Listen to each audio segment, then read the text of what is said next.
Yay. We're not even sharing All screens right. yet. I don't So, think. oh, good point. Thank you, Hunter. So, welcome. my name is Hunter. My name is Tim. This is Hunter. I'm going to move Hi. by sharing the screen. Go ahead and introduce yourself. So, well, my dad tries to figure out technology for the 100th time. True. I am Hunter Markle, this man's amazing son. I am 25, going on 26 this coming December. I am a young adult with autism, anxiety, and depression. And what are we going to talk about tonight? Healthcare transition. Excellent. And this is a presentation we call Bridging the Gap, moving from that adolescent or pediatric healthcare into adult healthcare world and taking care of ourselves. And sometimes I just sort of do this and I let families know what to look for. And I encourage our community partners to incorporate transition into what they are doing, healthcare transition into employment, healthcare transition into higher education. Healthcare transition into anything. There you go. That's what we're looking for. But tonight, because Hunter's here, yes, we're also going to get a little personal. Hooray! We're going to have Hunter share his own sort of journey of healthcare transition to sort of illuminate. I like that word, illuminate the different things that we are going to talk about, the tools that we have available to you and the skills that we would hope that teens would be able to build and the attitudes that they can take with them into adulthood. So you introduce yourself. I'm your dad. I also work for the Youth Health Transition Initiative, as well as the Children and Youth with Special Healthcare Needs Southern Regional Center. But we don't do our work alone. No. We have a lot of great partners that are out there in what we call the Children and Youth with Special Healthcare Needs Network. Who is FSMP? Yeah, do you like that? So we have a new grant that's coming on board, Family Support Matching Program. And so they are right now looking at the different ways that families get connected to each other to support one another and the way organizations support families. So we're interested to see what they're doing. Grant? No, it's part of our program. So part of the Wisconsin. So it's Title V government. Yes, but the funding, as you know, just like Youth Health Transition, comes from the federal government. So it's a federal grant through the state government. Right, run at the state government. Correct. Oh, yay. So these are our partners. ABC for Health is a public health law firm. And so we go to them when we have really serious issues with like benefits and they keep us up to date. Like right now we're in the middle of the unwinding of the public health emergency, which is going to affect a lot of people who have Medicaid. Medical home, we want to encourage people to partner with their doctors, and we want doctors to partner with their families.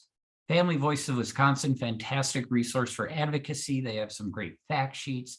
Well Badger is there to sort of bridge the gap with social services, and they're the people I go to when we have families that also have questions about housing or rent or utilities help. So we use them. And then we are the Health Transition Wisconsin folks. And we have 5 regional centers throughout Wisconsin. So right now, as we talk with Vernon and Crawford County folks, is we are on the very western edge of the southern region and just bordering on our fun friends in the western region. So we are in the southern region. So you, if you are part of Vernon and Crawford County, are part of the Southern Regional Center for Children and Youth with Special Healthcare Needs. So sadly, you get this guy as your director. That is very true. And so, but the good news, Hunter, is that if they contact Southern Regional Center, chances are they're going to talk to one of our fantastic, what I like to call our enhanced referral information and support specialists. So they don't have to talk to me.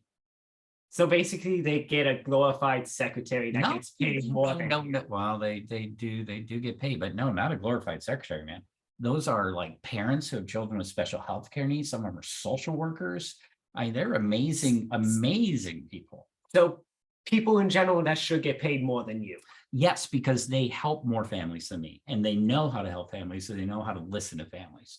And so that's why they're doing what they're doing and why I'm doing what I'm doing with you. So whoever is signing the paychecks need to figure out how to really do better pay distribution. Yeah, but I'm not going to tell them that.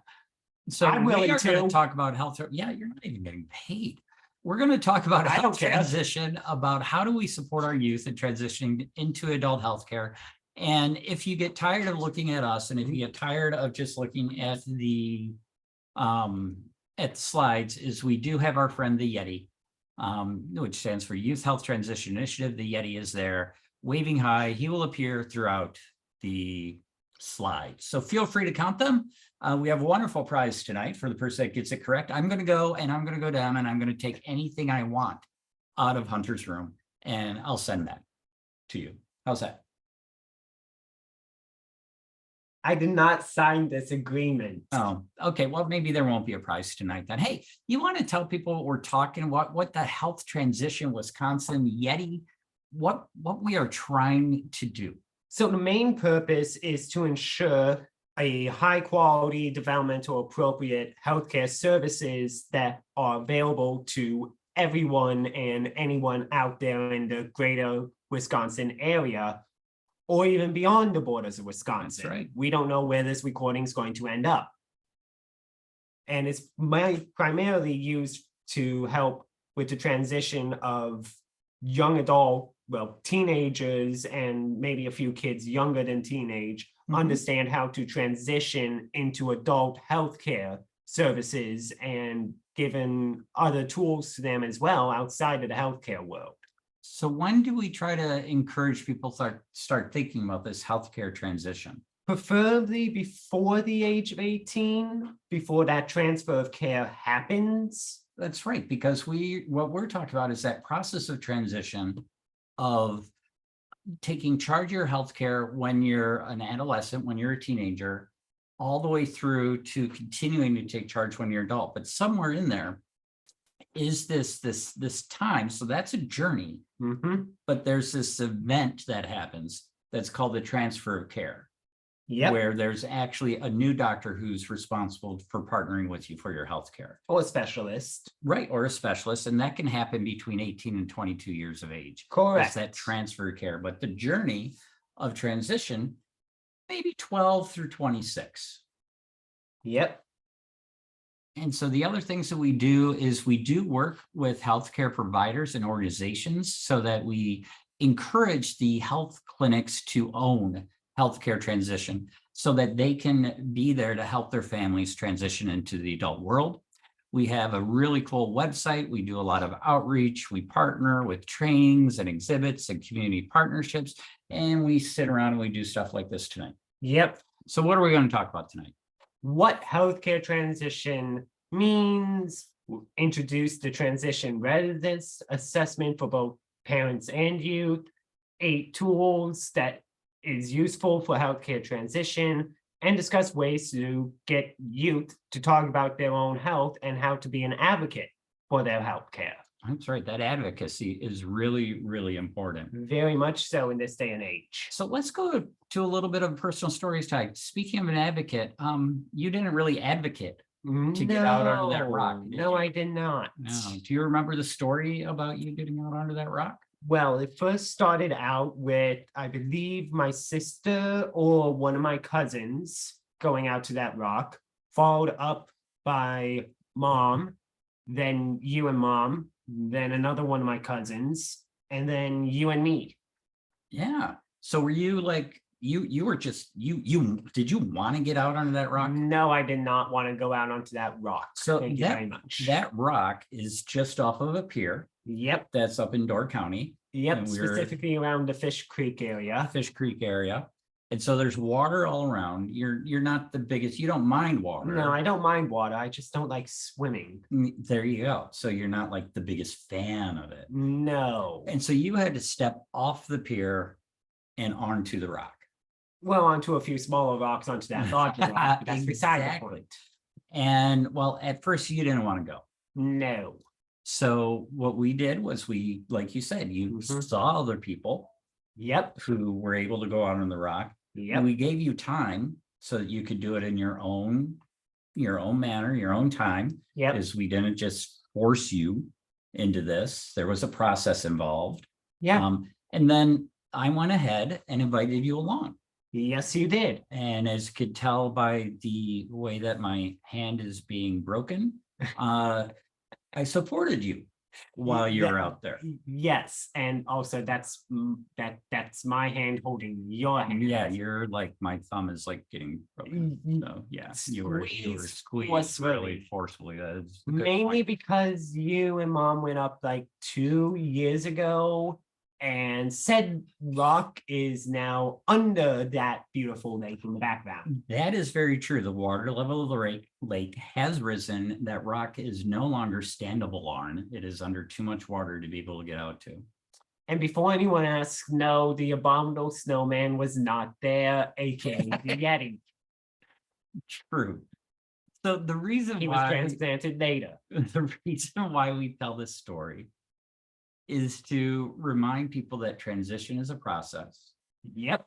Remind them that other people have done it before, that it's possible to transfer your healthcare transition successfully, Very much so. that you can continue to keep your healthcare going, Yep. that you need support to do it. Yep. It helps to look at other examples that have done it, Hi. and chances are you're going to do it in your own time. Yep. So those are just some important things. So Hunter, tell us a little bit about what exactly is this healthcare transition thing that we're talking about. It is basically a transfer of care from the pediatrician doctor to an adult model of healthcare. It might just be the same doctor, or it could be a different doctor. And our amazing team at God Transition, or rather the amazing teams of God Transition, has amazing website you can go to. They also have an amazing readiness assessment that we will discuss in a little while from now. Right. So what we're talking about with healthcare transition is not just a Wisconsin idea. No, this is a national idea, and hopefully it will go international. Absolutely, because we want all kids, especially those with disabilities, Yep. to be able to transition into that adult world of care so that they can take care of their health and they can be as healthy for as long as they can be. Yep. And Got Transition is our national partners that help with some research, and they put out some fantastic guidance. And so we just wanted to call out to them. Yeah. So who needs to think about transition?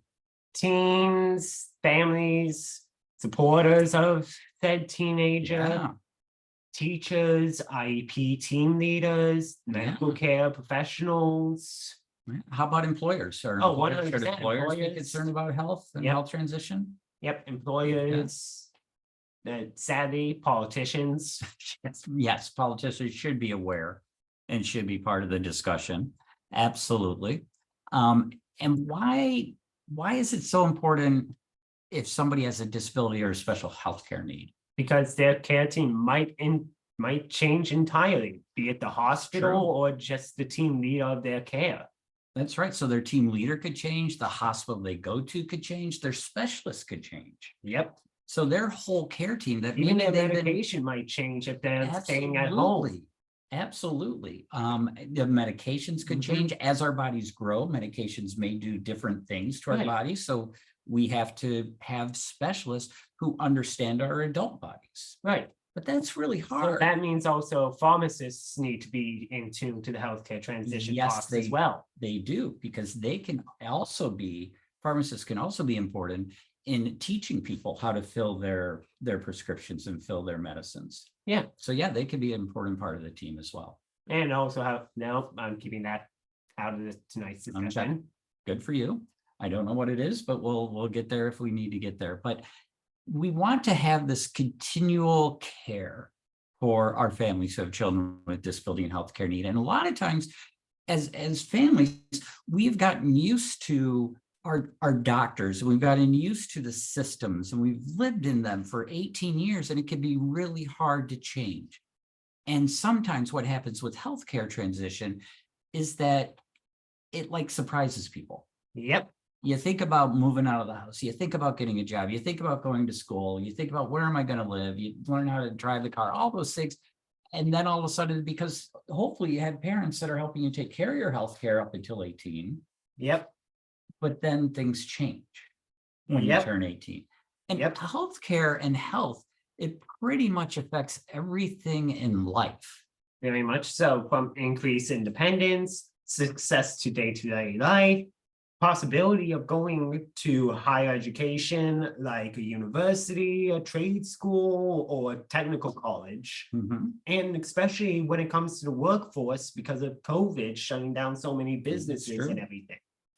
So how important is your health to you in your day-to-day life? Very, because I primarily work around food and everything, because I'm a part of the food industry in the sense that I work in a grocery Yes, you store. are. And so are you, let's say you're not feeling, great. You're not really sick, but maybe you're feeling a little tired. Are you as good a worker that day as when you're feeling really, really healthy? No, definitely not. So your health impacts how you work. Yeah, And do you know who to call if you are sick and can't go into work? primarily the supervisor or the customer service desk, Okay, so you know i.e. what the to do. store proper. That's Yeah. right. So you know what to do. Yes. So your health affects where you work, your health affected when you went to school. Yeah. That was also definitely. really important. Like I said, COVID really impacted that. COVID impacted so much of our day-to-day lives. It sucked. Absolutely. And so what we like to think about is healthcare and health as foundational to success Yep. in the rest of the life. Yep. Do you feel that's true for you, that the healthier you are, the more successful you can be? Yep. And you do have some quirkiness Always. I'm human. about your health. Yes. And so you need to keep on top of some things. Very much You so. need to be aware of some different parts of your body and what they're doing. Yep. All right. Hey, I'm going to give you a quick quiz. Yay. All right. I know. It's been a while since you've been in school. So in the United States, what do people look forward to at age 16? Being able to drive. Good job. You are 1 for 1. So do you want to tell anything about your driving experience, how you transitioned into being a passenger to being a driver? Took me 3 tries to get my driver's license. The second too. one is still very much up to debate from everyone in my life. Maybe he was a little too Yeah, strict. very much Okay. so. Okay. All right. So not happy, but you got it. I got it. It took a while. Yep. Again, you did it on your time. Very glad I did it on my time. I have my own car now and everything. And I love my car. Just got a new battery in it. Yeah, cars take work. All right, Very much so. age 18. Voting. Voting is really important, isn't it? Are Yes. there ever like things that happen in like the state budget that could affect families of people who have disabilities? Yes. Absolutely. And so knowing what's going on and voting for the people that will support helping us have the life that we deserve is really important. Very much so, especially with a few of the newer things that are trying to be pushed through by the state legislators about possibly getting a new legalized tax revenue of a certain green plant. Yeah, so that could affect our lives. And so That could we should affect our have, lives very monumentally or very negatively. and through voting, we have the say because we vote in the people that we think are going to represent us the best. Yep. What else happens when you turn 18? Adulthood. Yes, so legally, that means legally because I do not have guardianship. Yep. You are not in conservatorship. There's no goodness for powers that. of attorneys right now. So Thanks you goodness for are that. legally an adult. Yes. You can sign contracts. Yes. You can take on loan. Yes. You can default on loans. Yes. You can go to adult jail. Isn't it awesome being an adult? You get to be responsible for everything. Yes, it is. So you are legally, so you understand you are legally responsible because you turned 18. Yes. Now, when you were 17 years old, 364 days old, Yeah. scale of 1 to 10, how mature were you? -5. So then your 17-year, 365th day, when you turned 18, how mature were you? -10. So you got less mature. Yes. So 18, even though it's this great age for voting and adulting, I didn't understand crap. It's right. It's just this number. There's nothing magic that happens overnight. No, before our 18th birthday that make us more mature, Exactly. more adult. That's why we want to back up that truck and we want to look at the skills and the knowledge and the attitudes that we can work on before 18. Yep. Because there's nothing magic about that number. No, there's nothing magical about any of the numbers. All right. Well, let's continue on age 21. Being able to drink responsibly with your good friend Jack. Yes, with your friends whose names start with J. Yeah. So yes, drink responsibly. Now, why do you remember why we have this in here? Mainly because of you. No, not mainly because of me. Well, you are definitely one of the major components. I am the major components of that. And back in the day, we didn't have this law. Our law was a little bit different. But the reason we talk about this did not grow up in a generation where abstinence was a good thing. We didn't talk about that, and the drinking age was lower. Yeah. But the reason we have it in here is just to one for the politicians on that one. To remind ourselves and to remind families and the community and the champions that support us is that youth with special healthcare needs, adults with special healthcare needs are youth and adults. They might drink. Yep. They might do stupid things. They're human. Exactly. They're human first. And so we can't have this view of, because they have a disability, we don't have to talk to them about drinking. No, you do. No, you really do. Definitely do. Is that we have all the Alcohol Anonymous is a thing for a reason. That's right. So all these things have to do with becoming an adult. Yay. Which can be great, but it can also be confusing. And so we want to make sure that we are prepared. By the way, thank you for putting that in the chat, Hannah. We forgot to mention that. Oh, thank you. Yes. So if there's any questions, please do feel free to chat. Put them in the chat and we'll get to them. So we want to encourage you to stay a step ahead, help your families to stay a step ahead, that there are skills, knowledge, and attitudes that we can begin developing at age 12 to 14, at 15 to 17, and then 18 and up.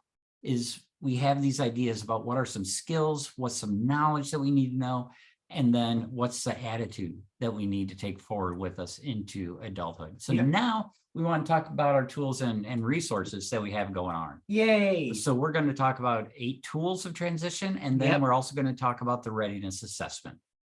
So let's start with our 8 tools. Yep. Okay, so you can learn more about all 8 of these tools on the Health Transition website. There's also a workbook that we use when we have families, when we do a training called Bridging the Gap training. No, that's this training. Building Your Bridge is the training for families. Thank you. You're welcome. And so we have a Build Your Bridge workbook. Because it's on the screen. I wasn't reading the screen. You weren't reading the screen. Oh my God. Okay. Let's talk about these tools. Yes, these amazing tools. And this is where I really just sort of rely on you. Very much so. About these tools. So what do we talk about when we say a tool is finding an adult provider? What does that mean? Networking with either your pediatrician, your health insurance, or the hospital in general about, hey, my kiddo is going out of pediatric care. Who do you recommend to be an adult provider because they have such and such disability? That's a great way to do it. So you can talk to your current provider. You can talk to the clinic, the system that you're in. You could talk to other parents. And sometimes people also have specialists. Yeah. And what's really kind of weird is that transfer of care that we talked about earlier on, it could be at different ages, depending on the specialist as you move from a child oncologist to an adult oncologist. When you move from child physical therapy, you may have to find a person who works with adult physical therapy. Yeah. And so that could happen at all sorts of different times.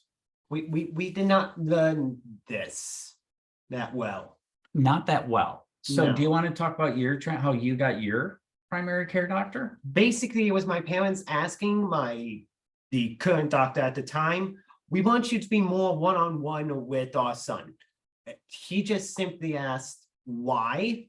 They then came to me and asked the same question, different wording, of course, but the answer was the same of why. So it was really important to us that Hunter started to take control and started to see his medical care as his own. And so we really wanted the doctor to be able to spend time alone with him. And so we were a little disconcerted that nobody understood why we wanted that to happen. And obviously I did not do a great job of teaching Hunter that.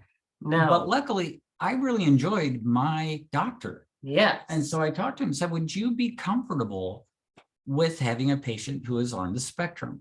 Which at the time we didn't know I was. Okay, It with a was patient that I theorized. suspected was on the It was spectrum. heavily theorized and suspected, but there was no physical evidence of it, i.e. paperwork.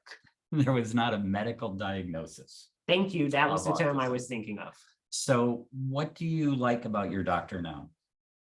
The fact that they laugh at my jokes, That's a good sign. the fact that they dumb everything down to a level I can understand it. So they make it simple to understand. You can also read their signature.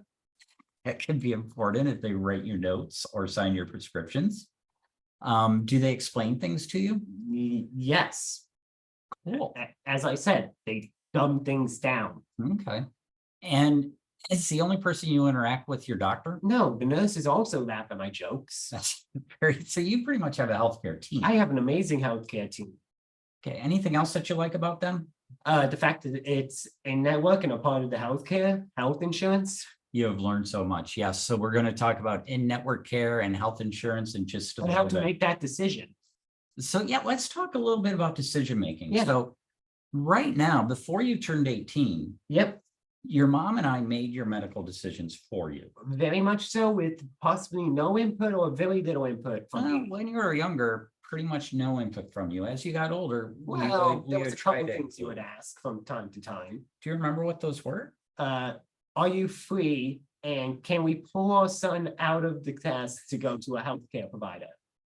Okay, so we would talk to schools about that. Or my physical therapist at the time. True, good point. Well, speech therapist, not physical. But a lot of the therapist. medical decisions, we made those. Oh, yes. But we wanted you at 18 to be able to make your own healthcare decisions. So we had to look at how good were you at making decisions, and we decided that you're Pretty bad. pretty much at Pretty the bad. same, pretty much the same rate as other 18-year-olds. It's just, I was not a good decision maker at 18. You still made better decisions than I did No, I'm at not times. sure about that. But we didn't see the need Oh, yeah, to you were look part of at, that generation, never mind. we didn't see the need to look into guardianship or, Thank goodness. right, or conservatorship or powers of attorney. But we did talk to you about shared decision-making. And that's, we have a recording of someone from Board of People with Developmental Disabilities talking about what is shared decision-making, what is guardianship. So please feel free to check out the page, the Transition Talk Tuesdays, Vernon Crawford County page, and you can listen to that to learn more about it. But what I How many want pages are part of that website to, now? there's a lot of pages. So, but Okay. with decision-making, with shared decision-making, does that mean that now you just make all your decisions by yourself? No, I take input from my parents and other people in my life that I would call my peers and helps. Yeah, Helpers. Which is There we go. That was the word I was thinking of. which is the same as me. I don't think any of Yes. us are just independent. I No, think we all use people to make decisions, to help us make the Yes. best decision that we possibly can. very much so. So let's talk a little bit about your health insurance, because you Yes. mentioned that. Yeah, I mentioned it. So at what least is three this times. in-network thing that you are talking about? Well, in network, like being SSM Health is very much what we use, and it is primarily the healthcare system we use, in the sense that we don't have to pay outrageous monies to see a doctor. Okay, so it's cheaper to see the doctor in network. Yes, and out of the network, my sister learned this the hard way and spent True. a couple $100s on it. True. So learning that before you are in charge of making your own appointments is really important. Yes. The other thing is, do you have your health insurance card or your health insurance information anywhere? Yes, it is handily dandy in my wallet. Great, because you're going to need that to have the insurance company pay for care. Yes. So that's a, And also to call if I have any questions about Oh. what doctors are in network, what hospitals are in network, basic billing options and Mhm. everything. And there's a few other numbers on there, but I can't remember what they are. well, and there's also the nurse on call. Thank you. That was one of the numbers I was Yeah. missing. So that if you're wondering, if you're sitting there going, I'm not feeling great, but I don't know if I need to case see the number. doctor. Yes. So There we your go. your Case insurance number is number. another one on there. But the nurse on call, you get to call and talk through how you're feeling. Yes. So she can help, or he can help you determine, do you need to see the doctor? Do you need to go to urgent care? Do you need to go to the emergency room, or do you need to go to sleep? So it's really Sounds really really good. important that they can help you. Yes. Emergency contacts. What's Very going to key. happen to Very, us very in key. case we're in an accident? So where do you have your emergency contacts? If you would be Hopefully, I out might somewhere. not destroyed phone depending on the accident. Hopefully the accident doesn't destroy your phone. Did you know that more people carry information around on their phone than they do in their wallet these days? Yes, I know. It's rather stupid because at least with a wallet, it's not going to automatically get destroyed. That's true, but we know now that paramedics are looking for phones to find that emergency contact information. And so knowing how to put that emergency contact information into a phone is really important. Yep. Another key importance is being able to have the paramedics unlock your phone. Yes. And so most phones have that emergency feature as part of it, where you can put your health information. So you do want to make sure you're not putting in like really personal information that somebody could steal and use, but enough information so that the people you want contacted in case of an emergency. So don't put your contact. social security number in your Do phone. not put your social security number in your phone. Okay. We'll work on that. I personally have not done that, but I know Okay, very someone good. out there might have done Yeah, that. we don't want your social security number in your phone. No, So let's please talk don't do that. appointments. Appointments. Yes. All right, appointments. so beginning years ago, when you were younger, we I was had not to young. use phones. And Yes. so we would call up and we would make appointments for you, and we'd take you to the appointments. And then we decided that we want you to help make these appointments. So Yes. we gave you the phone, and what happened? I walked out of the room. You were not very much a phone-friendly person, were you? No, still not really. Right.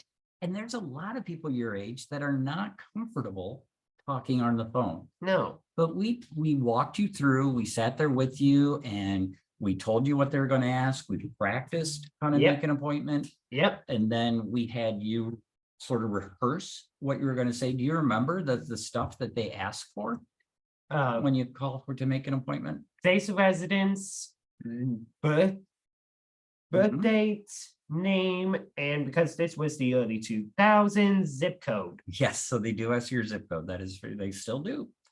Not recently. Well, that's because you're in the system and you usually are doing things online. So how do you, because of the fact that we have moved in the system, you no longer have to pick up the phone and make an appointment. How do you No. make your appointments? I make it through a wonderful site called MyChart. I will carry the MyChart banner until I'm buried 6 feet under. So you use MyChart to make appointments. What else do you do Yes. with MyChart? It also has your list of current medications or previous medications. You can find your basic health summary, who's a part of your healthcare team, what personal healthcare information you want a Mhm. doctor to know is also there. Like if you have a release of information to your guardians, your attorney who holds healthcare information for you, whoever your supporters are that you trust, like parents or grandparents, stuff like that. Because even though we don't make decisions for you, you have given us the right, because you signed a release of information, that we can talk to the doctor and we can see some of the results with your permission. Yep, like those MRI results. Those MRI results, which we had to do the day of Yes. your MRI because you had turned 18 since we had made the Yes. appointment. I was driving up 151 when I discovered the problem. Yeah, do you want to just talk a little bit about the problem or? Problem was I somehow developed double vision because of muscle movement. Was not due to any head trauma. This guy also did not think I had a brain. I was curious. He was very curious, and I'm very glad I do. Absolutely. Showed it was there. Because this in would be living color. very weird if I didn't have a brain. Sounding like the scarecrow. If I only had a brain. But But luckily, I'm not a citizen of Emerald City. that is very true. You are not. So appointments matter. Yes. Medications matter. Very much so, especially if you understand the symptoms, not the system of medications, the symptoms. So you want to know what your medication is supposed to be doing. Yes, and what it's not supposed to be doing. Right. The Like side some effects. Yes, like the side effect of some antidepressants giving you depression. That's a very bad side effect. That Or is that a antidepressant. very bad side effect. Oh, man. So, and you have learned how to, now you're not on many medications right now, but you do No. take vitamins. Yes, I take 4 different types of vitamins. And before we would constantly remind you to take them. And then Yep. Mom figured out to put them into a pill box. And then I discovered the magical pill fairy doesn't exist after a couple months of doing that. Yeah, it's like, You yeah. discovered this when you went to college. No, when I went to college, I figured out that, all these pill bottles that were always filled in my house, somebody had to take charge of those. And that's what you figured out with your vitamins too. Yep. Because you knew your mom was putting them in there, but you wanted to take charge and do it Nope. yourself. Started doing it myself, and then I just started straight up taking them from the bottle in very controlled amounts. Yes, you weren't just chugging them down. I was not chugging them down. I did not treat them like Mentos. That's very good. I know how you treat Mentos, and we'll talk about that later too. So I really medications want is some. No. okay, well, tomorrow you can Yeah, get some tomorrow I if do. you have cash. So medications are really important Very. to learn what they do, what they're supposed to do, because you also want to know when they stop working, Yes. if they stop working. You mentioned the health summary earlier, Mhm. and that's available on my chart, but it's also important that as you are looking at transferring that care from one doctor to another, that you work with that doctor to have this health summary that lets your new doctor know what your health priorities are. Yes. And so that's in the health summary. It can also be in this other document called About You. Yep. Do you remember the difference between About You and health summary? About you is more what you want the doctor to know about you personally, like your hobbies, dislikes, likes, stuff like that. Yeah, exactly. What Well, the pronouns you healthcare might want to summary, use. yep, the healthcare summary is more about this is the medication I was on, this is what I'm currently on, this is my height, my current healthy weight. Yeah, and also what your health goals are. Yep. What do you want to do? What are you doing to maintain your health? Mhm. Because that information has to get to your new doctor. Right. And so in a health summary, you can get it into a few pages so that you can take it actually and not have Yep. to rely on the medical records, which is the way it Yep. should work. But it's good for you to have a copy of your health summary too. Yeah, the health summary would also say if you went to a nutritionist or not. Good point. Which, yeah, that was another development for Yeah, me. that was an Wow. amazing development because that was just me doing something for my own personal health with no input from you or mom. Yeah, It's so just an input from my doctor and a recommendation from my doctor. and then you followed up on that And recommendation. I followed up on it, and you guys discovered that from me almost having a foot out the door, Yep, asked where you were going and you said, going to see a nutritionist. and I said, you don't have a nutritionist. I do have a nutritionist. I still have the paperwork from said nutritionist, and I'm pretty certain I still have the basic information on how to set up an appointment with said Yeah. nutritionist. So you did that all on your own with the help of your healthcare team because it was Yeah. something that was important to your health. Yes. Awesome. All right, let's talk about the readiness assessment. Got transition. And Andrea, the About Me document they should have a copy on our website, but I don't know if they do or not. So I will follow up and I will make sure that in the resource sheet that we send out and that we post with this video, that we will have a link to at least one About Me document. There's a number of different ones out there, but we'll get you the one that, well, I mean, it's not Hunter's favorite because he doesn't have one right now, but one of the ones that we use out there. So I'll get that posted as well as part of the resource sheet. Thank you. You're welcome. And so the readiness assessment, the example we have here is from Got Transition. It's important to understand what the youth already knows, to understand what's important to know, and to understand what maybe it's not going to be in their wheelhouse to do. And so the readiness assessment can do all that. But what I really like is you can then sit there and say, okay, these things now become our goals. And these goals can then be worked on, maybe in an IEP, maybe in a post-secondary transition plan, maybe with your parents, maybe with your employers, maybe at school. So there's maybe with your healthcare team. With your healthcare team, especially with your healthcare team, you're right. And so it gives you an idea about what things you can do to get ready to take charge of your own healthcare. Now, the assessments are available in English and in Spanish from Got Transition. Yep. Now, I had just mentioned that health can be a part of the post-secondary transition plan. So there's an amazing app that talks more about it from WIS Transition. That's right. And well, WI Transition. Yep, the Wisconsin Transition Improvement Grant. So WTIG. Isn't that fun? I call them Tiggers. Don't add a hard R to that for the love of everything. I will not. So they do have an app that is the post-secondary transition plan that you can go through, and it asks the student's age and interests and career path. There are opportunities in there to talk about healthcare as well. And I greatly encourage having healthcare goals in the post-secondary transition plan, because again, healthcare is foundational to that success, especially in competitive integrated employment, which is a term you'll hear a lot in the education system. Healthcare is foundational to that success. Now, so we talked a little bit about growing in knowledge, right? Things that you need to know, like how does healthcare work? What is a network out network? We talked about growing skills, such as talking to the doctor as the patient, such as making appointments, filling prescriptions. Let's talk a little bit about the attitude. What sort of attitude are we working on helping kiddos, the youth in that transition age, helping them to become adults? What sort of attitude? Very positive and self-advocate in style, where it's more about, hey, this is your healthcare now, not mine. Here are some tools to help you start becoming that self-advocate. I will still be here, but I will be more of a background character that may appear on screen for 1 or 2 episodes. Maybe 3 if I'm lucky. Yes, you are supposed to be the main character of your life. And let me tell you, you know something, dude? What? You're a character. Thank you. You are welcome. Still have no idea if that's a compliment. It is. Awesome. It is. And so the Pacer Center is one of the places that I love. It's over in Minnesota. They do a lot of great stuff about self-advocacy and about transition. Is this one of the few good things that come out of Minnesota? Yeah.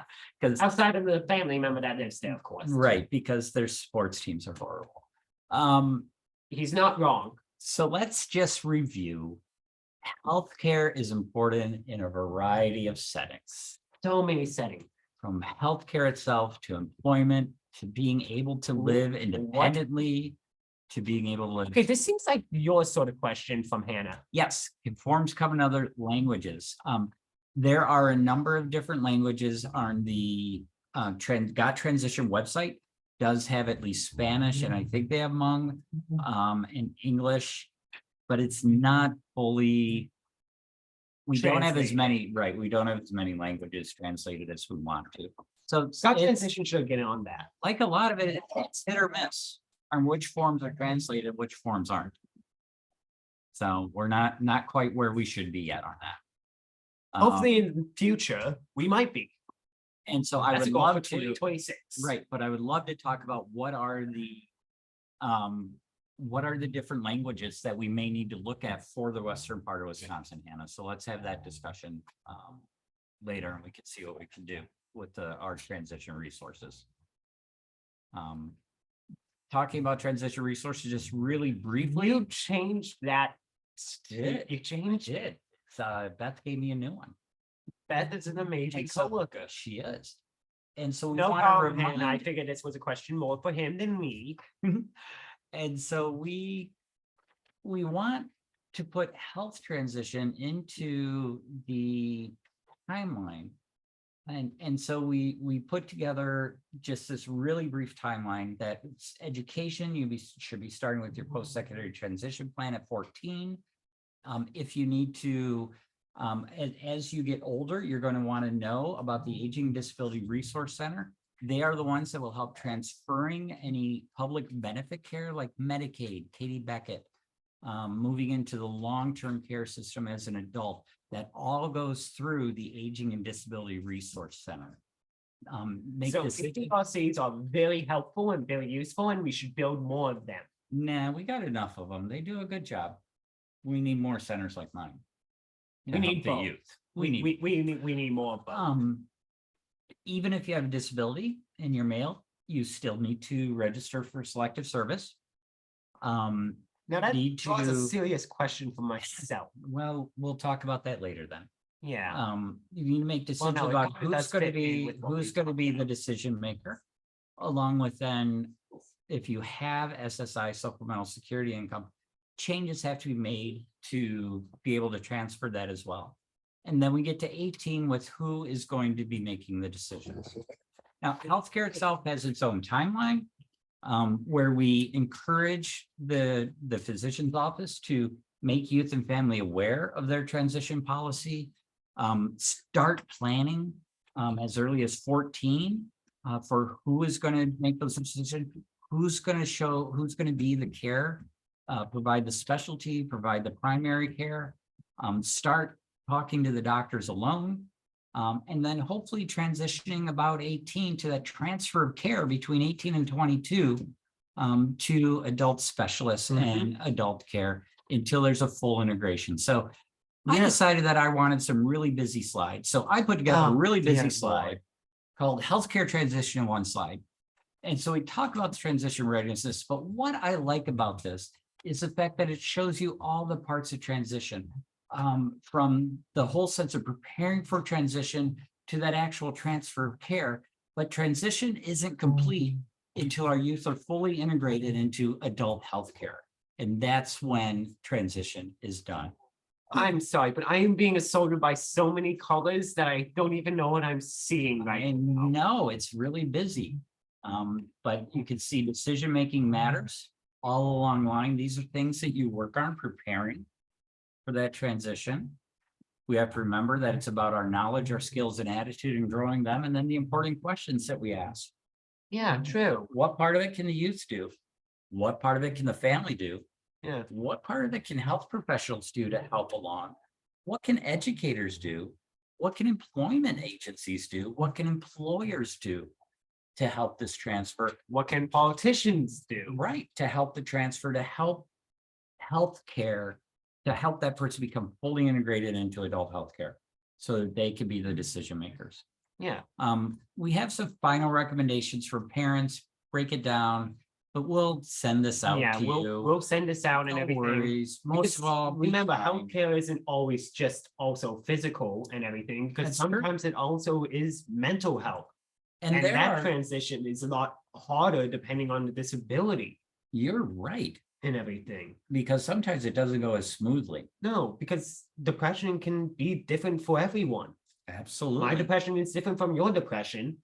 But you have to think about so the care that I'm getting, the mental health care I'm getting now, how is that It's going going to to change change. when I Exactly. turn 18 and make Right. plans for that as well? That's a great reminder. Yeah. So then, most of all, we want people to remember to be kind and gentle with yourself Yep. and with your students, with your kiddos. We have some next With the steps. person you have guardianship over, depending on who's going to Absolutely. get this recording. And so we have a series of next steps and then a bunch of resources that we've talked about, including I want to point out Wise Wisconsin, their Up to Me curriculum helps youth talk about their We healthcare, honestly talk should about get who a they couple are. extra slides for Up to Me. I We really could. feel like Well, a slide dude. devoted to them alone. Well, you know, what we could do is we could just start holding trainings on Up to Me and help Yeah, you. we are trained in We that. are. We are trained in that. We All just right, need we to should find do the that. files of We that. should do Yeah, that. no, we should do that sometime. That would be fun. Our friends at Patch provided the Teens Communicating for Health, as well as our friends at the Wisconsin Board of People with Developmental Disabilities. And so we have included their websites as well. Which I will continue to remind you, those links for Patch and the other one, they are not link websites still. No, i.e. you can't click them on the resource guide and go to their websites. Oh, I make sure on the paper guide that I send out, the Word document, I have them hyperlinked on the Word document. Okay, thank you. You are welcome. I didn't know if you did that or not. Yep, absolutely. And then I'll send this out too, so you don't have to write anything down, but this is how you can get a hold of me. Though if you still And need to write for me- things down, go right ahead. You can get a hold of Hunter.